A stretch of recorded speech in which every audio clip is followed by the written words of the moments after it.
तो दोस्तों आज की इस वीडियो में हम देखने वाले हैं कि इंग्लिश में क्वेश्चन कैसे करते हैं या फिर इंग्लिश में जब हम किसी से कोई क्वेश्चन पूछते हैं तो उसे किस तरह से पूछते हैं और उसका जो स्ट्रक्चर है उसको किस तरह से फ्रेम करते हैं। तो देखिए आज हम देखेंगे WH फैमिली वर्ड्स को और इंटेरोगेटिव सेंटेंसेस को किस तरह से फ्रेम करते हैं। तो देखिए यहाँ पर मैंने दो रूल्स लिखे हुए हैं जो कि किसी भी इंटरोगेटिव सेंटेंस को बनाने के लिए सबसे ज़्यादा इंपॉर्टेंट है। अब यहाँ पर देखिए सबसे पहला जो रूल है इसमें सबसे पहले हेल्पिंग वर्ब है यानी कि HV, फिर है सब्जेक्ट, फिर है वर्ब, फिर है ऑब्जेक्ट। और जो दूसरा वाला है इसमें सबसे पहले है WH। WH का मतलब है WH फैमिली वाले वर्ड्स होते हैं जैसे कि व्हाट, वेयर, हाउ, इस तरह के वर्ड्स। फिर है हेल्पिंग वर्ब, फिर है सब्जेक्ट, फिर है वर्ब और फिर है आपका ऑब्जेक्ट। अब देखिए इन दोनों के द्वारा ही आप अपने सेंटेंस को बनाएंगे। इन दोनों के अलावा कोई तीसरा स्ट्रक्चर नहीं है जिसके द्वारा आप क्वेश्चन पूछ सकते हैं। ये दो ही स्ट्रक्चर हैं जिनका आप यूज करते हैं। आखिर इन दोनों का अंतर क्या है और इन दोनों को हम किस तरह से यूज करेंगे। तो जो पहला वाला है इसका मतलब है कि जब आप किसी से हाँ या ना सिर्फ इन दो वर्ड्स में जवाब लेना चाहते हैं तब आपको अपना जो सेंटेंस है उसको आपको हेल्पिंग वर्ब से स्टार्ट करना है। हेल्पिंग वर्ब यानी कि is, am, are, was, were, has, have, had, इस तरह से। लेकिन जब आपको पूरा जवाब जानना है यानी कि आप चाहते हैं कि जब आप सवाल पूछें तो वो मुझे उसका पूरा जवाब दे, तो तब आपको WH फैमिली से अपने सेंटेंस को स्टार्ट करना है। WH फैमिली यानी कि व्हाट, वेयर, हाउ, इस तरह के वर्ड्स। तो समझ में आया? तो चलिए इनको देखते हैं एक एक करके अच्छे से। तो सबसे पहला वर्ड है वाई देम। वाई देम, अब देख लिए WH फैमिली से स्टार्ट है तो इसमें जवाब पूरा देना पड़ेगा। वाई देम का मतलब होता है उन्हें क्यों। उन्हें क्यों, देखिए उन्हें क्यों बुला रहे हो, उन्हें क्यों बुला रहे हो। अब यहां पर देखिए इसका मतलब क्या है कि अब वो आपको पूरा जवाब देगा। हाँ या ना में जवाब नहीं दे सकता, पूरा जवाब उसको देना पड़ेगा कि आखिर वो बुला क्यों रहा है।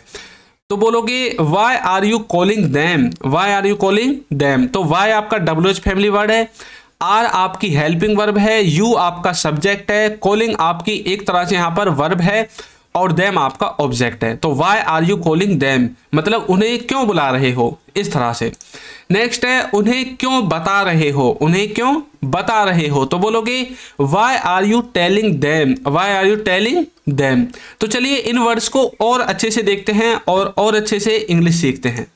तो पहला है हमारा व्हाट। व्हाट का मतलब होता है क्या। देखिए किसी से कुछ पूछना हो, जब आपको किसी से कुछ पूछना हो तब आपको व्हाट का यूज करना है। जैसे कि तुम क्या कर रहे हो तो बोलोगे what are you doing, what are you doing, तुम क्या कर रहे हो। तुमने क्या कहा यानी कि क्या कहा तुमने, व्हाट डिड यू से, व्हाट डिड यू से, तुमने क्या कहा। अब ये जो सेंटेंस है तुमने क्या कहा, ये है पास्ट का इंडेफिनेट क्योंकि डिड इसमें यूज हुआ है और डिड यूज करते हैं पास्ट इंडेफिनेट में। और जो ऊपर वाला सेंटेंस है ये है आपका कंटिन्यूटी वाला सेंटेंस यानी कि कंटिन्यूअस वाला, प्रेजेंट का कंटिन्यूअस। तो तुम क्या कर रहे हो, व्हाट आर यू डूइंग, और तुमने क्या कहा, व्हाट डिड यू से। तो देखिए कुछ एग्जांपल्स और, पापा क्या कर रहे हैं तो बोलोगे व्हाट इज पापा डूइंग, व्हाट इज पापा डूइंग। वो वहां क्या देख रहा था, ये है पास्ट का कंटिन्यूअस, वो वहां क्या देख रहा था। तो बोलोगे what was he watching there, what was he watching there. आप वहां क्या करोगे, आप वहां क्या करोगे। तो बोलोगे what will you do their, what will you do their. तो इस तरह से आप बोलोगे। नेक्स्ट है विच वन। विच वन का मतलब होता है कौन सा। जब आप बहुत सारी चीजों में से किसी एक चीज के बारे में पूछते हैं, जैसे कि तुम्हें कौन सा चाहिए यानी कि which one do you want, which one do you want, तुम्हें कौन सा चाहिए। मान लीजिए आपने बहुत सारी चीजें निकलवा ली और आप बोले भाई तुम्हें कौन सी वस्तु चाहिए, कौन सी चीज चाहिए, कौन सा पैकेट चाहिए, कौन सा सामान चाहिए। तो तब आप पूछ सकते हैं which one do you want. अब यहाँ पर देखिए एक वस्तु के बारे में बात करेंगे क्योंकि यहाँ पर है वन, तो आपको जब एक चीज के बारे में बताना हो तब आप विच वन का यूज कर सकते हैं। नेक्स्ट है सेकंड वेयर। वेयर का मतलब होता है कहाँ। देखिए किसी जगह के बारे में, जब आपको किसी जगह के बारे में पूछना हो किसी से, जैसे कि तुम कहाँ जा रहे हो तो बोलोगे where are you going, where are you going, तुम कहाँ जा रहे हो। वो कहाँ जाएगा तो बोलोगे where will he go, where will he go, वो कहाँ जाएगा। नेक्स्ट है अबाउट होम। अबाउट होम का मतलब होता है किसके बारे में, किसके बारे में, जैसे कि तुम किसके बारे में बता रहे हो। About whom are you talking, about whom are you talking, तुम किसके बारे में बता रहे हो, किसके बारे में बात कर रहे हो, तब आपको इस तरह के वर्ड्स का यूज करना है, अबाउट हुम, किसके बारे में। नेक्स्ट देखिए, यदि अभी तक आपने हमारी बुक्स को परचेज नहीं किया है तो लिंक डिस्क्रिप्शन में है, और ऐप को डाउनलोड नहीं किया है तो इसका लिंक आपको डिस्क्रिप्शन बॉक्स में मिल जाएगा, इसे जाकर जरूर डाउनलोड करें। नेक्स्ट है व्हाट काइंड। व्हाट काइंड का मतलब होता है किस प्रकार या फिर किस तरह का, किस प्रकार का या किस तरह का। देखिए, किस प्रकार की किताब चाहिए तुम्हें, आप बोलते हो ना कई बार, भाई तुम्हें किस प्रकार की किताब चाहिए, तो बोलोगे what kind of book do you want, what kind of book do you want, आपको किस तरह की बुक चाहिए, किस प्रकार की बुक चाहिए। नेक्स्ट है उसे किस तरह की फिल्म पसंद है, उसे किस तरह की फिल्म पसंद है, तो बोलोगे what kind of film does he like, what kind of film does he like. अब देखिए यहाँ पर हमने डू यू वांट बोला था और यहाँ पर डज का यूज कर दिया, क्यों, क्योंकि यहाँ पर है ही और ही के साथ हम डज का यूज करते हैं, क्योंकि डज का यूज हम करते हैं ही, सी और इट के साथ, लेकिन उनके अलावा जो भी बच जाता है सबके साथ डू का यूज करना पड़ता है। तो समझ में आ गया। नेक्स्ट है फॉर हुम। फॉर हुम का मतलब होता है किसके लिए। देखिए, तुम किसके लिए कर रहे हो, for whom are you doing, for whom are you doing, तुम किसके लिए कर रहे हो, इस तरह से। नेक्स्ट है व्हाट अबाउट। व्हाट अबाउट का मतलब होता है किस बारे में, किस बारे में। कई बार बोलते हैं ना आप, भाई तुम किस बारे में पूछ रहे हो, मैं कुछ नहीं जानता, तुम किस बारे में बात कर रहे हो। देखिए, किस बारे में बोल रहे हो तुम, तो बोलोगे what about are you talking, what about are you talking, किस बारे में पूछा तुमने, तुमने किस बारे में पूछा, कई बार बोलते हो ना, तो बोलोगे what about did you ask, what about did you ask, तुमने किस बारे में पूछा। तो इस तरह से आप व्हाट अबाउट का यूज कर सकते हैं। नेक्स्ट है व्हेन। व्हेन का मतलब होता है कब। देखिए, किसी समय के बारे में, जब आप किसी समय के बारे में किसी से पूछना चाहते हैं कि किस समय पर या फिर कौन से समय पर कुछ कार्य हुआ, हो रहा है, होगा, तब आपको व्हेन का यूज करना है। जैसे कि पापा कब आए, तो बोलोगे व्हेन डिड पापा कम, तो यहाँ पर आप समय के बारे में पूछ रहे हैं, व्हेन डिड पापा कम। तुम कब जाओगे, तो बोलोगे when will you go, when will you go, तुम कब जाओगे।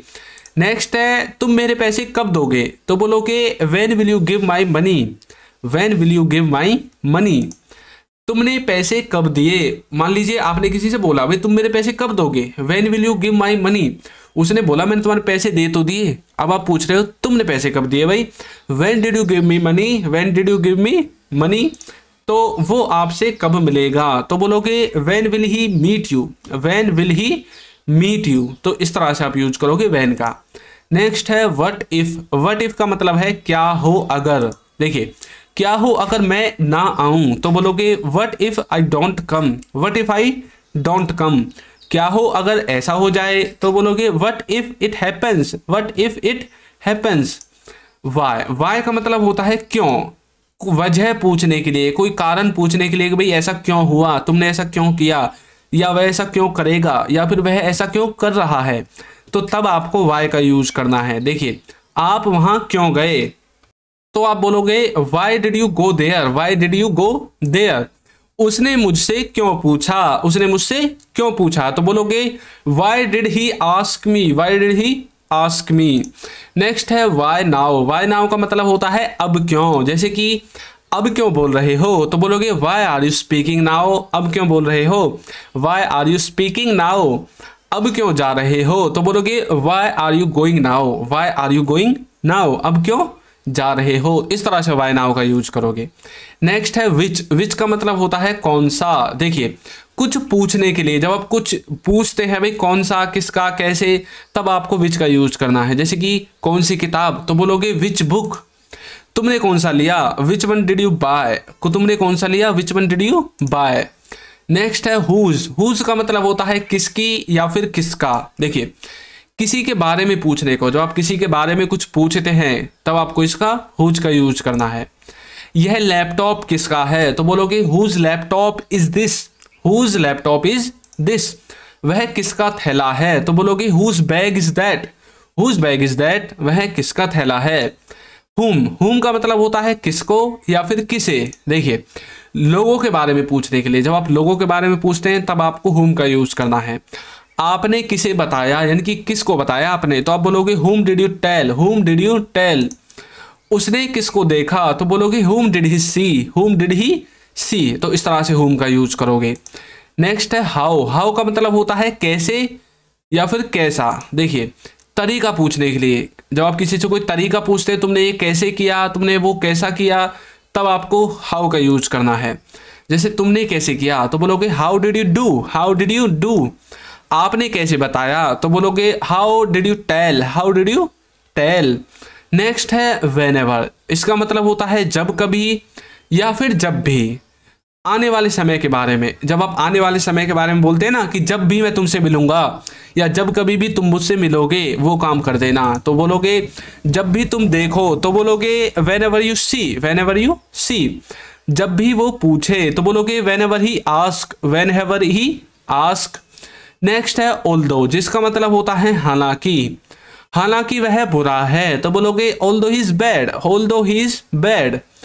तो नेक्स्ट है वटेवर। वटेवर का मतलब होता है जो कुछ भी। देखिए जो कुछ भी तुम कर रहे हो तो बोलोगे whatever you are doing, whatever you are doing, जो कुछ भी तुम कर रहे हो। जो कुछ भी तुमने कहा, whatever you said, whatever you said, तो वटेवर का मतलब होता है जो कुछ भी। नेक्स्ट है व्हाट टाइम। व्हाट टाइम का मतलब होता है कितने बजे, जब आप समय के बारे में बात करते हैं। देखिए आप कितने बजे आए तो बोलोगे what time did you come, what time did you come. वो कितने बजे घर पहुंचा तो बोलोगे what time did he reach home, what time did he reach home, वो कितने बजे घर पहुंचा। As soon as. As soon as का मतलब होता है जैसे ही, जैसे ही वह आया तो बोलोगे as soon as he came, as soon as he came. So what. So what का मतलब होता है तो क्या। सो वट का मतलब होता है तो क्या या फिर तो। देखिए तो तुम क्या कर रहे हो, तो तुम क्या कर रहे हो। So what are you doing, so what are you doing, तो तुम क्या कर रहे हो। नेक्स्ट है हाउ लॉन्ग। हाउ लॉन्ग का मतलब होता है कितना, तुम कितना समय लोगे तो बोलोगे how long will you take, how long will you take. आपको पहुंचने में कितनी देर लगेगी तो बोलोगे how long will you take to reach, how long will you take to reach. Next है हाउ ऑफन, जिसका मतलब होता है कितनी बार। जैसे कि आप उसे कितनी बार देखते हैं तो बोलोगे how often do you see that, how often did you see that, sorry do you see that. वह यहाँ कितनी बार आता है तो बोलोगे how often does he come here, how often does he come here. यदि आपको ये बोलना है कि वह यहाँ कितनी बार आया तो आपको डज को हटाकर डिड लगा देना है, how often did he come there, इस तरह से। नेक्स्ट है हाउ मैनी, मतलब कितना या कितने। जब आप वस्तुओं के बारे में बात करते हैं, कितनी कुर्सियां तो बोलोगे how many chairs, how many chairs. As far as. As far as का मतलब होता है जहां तक। देखिए जहां तक मैं जानता हूं तो बोलोगे as far as I know, as far as I know. जहां तक वो जानता है as far as he knows, as far as he knows. तो दोस्तों आपको वीडियो कैसी लगी है जरूर बताइएगा, और यदि अभी तक आपने हमारे चैनल को सब्सक्राइब नहीं किया है तो चैनल को सब्सक्राइब कर दीजिए, वीडियो को लाइक कर दीजिए और एक अच्छा सा कमेंट करना बिल्कुल ना भूलें। Thank you.